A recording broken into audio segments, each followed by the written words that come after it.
Bismillahirrahmanirrahim. Assalamualaikum warahmatullahi wabarakatuh.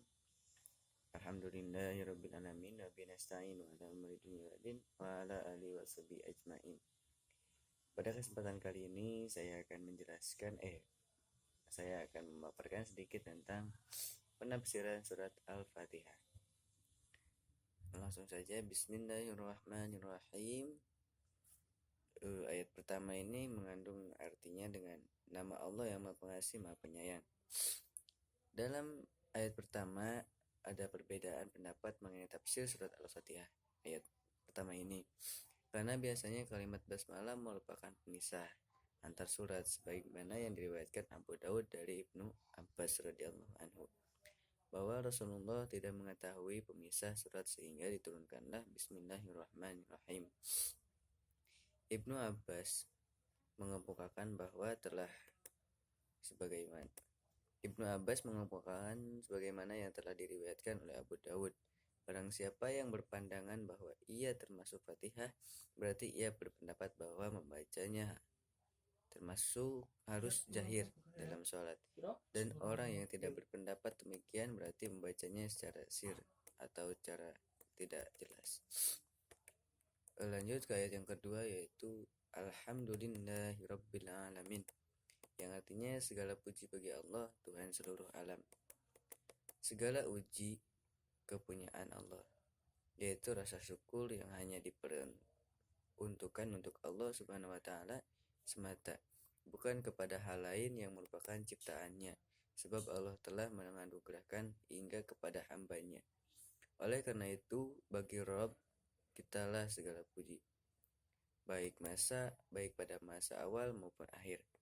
Huruf alif dan lam pada kalimat Alhamdulillah ditunjukkan untuk mencakup segala jenis pujian yang merupakan hak Allah Subhanahu wa Ta'ala, sebagaimana kata Rabb yang hanya boleh ditunjukkan pada Allah, bukan yang lainnya. Lanjut ke ayat yang ketiga, Ar-Rahmanir-Rahim, yang artinya yang Maha Pengasih, Maha Penyayang. Ar-Rahman, Ar-Rahim menunjukkan makna sangat. Berarti Allah menegaskan bahwa Allah merupakan pemberi rahmat di dunia dan akhirat. Allah menggunakan frase Maha Penyayang khusus bagi kaum mukmin, dan tidak boleh ada hambanya yang menggunakan nama tersebut. Ayat keempat, Maliki Yaumiddin, artinya pemilik hari pembalasan. Dia atau Allah adalah pemilik hari kedua, hari dunia dan akhirat. Kata dia kepada hari akhir disebabkan di sana tidak ada siapapun selain Allah Subhanahu wa Ta'ala yang mengklaim akhirat sebagai miliknya, dan tiada seorang pun yang dapat berbicara melainkan atas izinnya. Ayat kelima, Iyyaka na'budu wa iyyaka nasta'in, artinya hanya kepada Engkaulah kami menyembah dan hanya kepada Engkaulah kami mohon pertolongan. Kata iyyaka merupakan objek yang didahulukan untuk tujuan pembatasan supaya tujuan pembicara fokus pada apa yang akan diutarakan. Kalimat hanya kepada Engkaulah kami beribadah, kalimat ini menunjukkan penyucian diri dari kemusyrikan.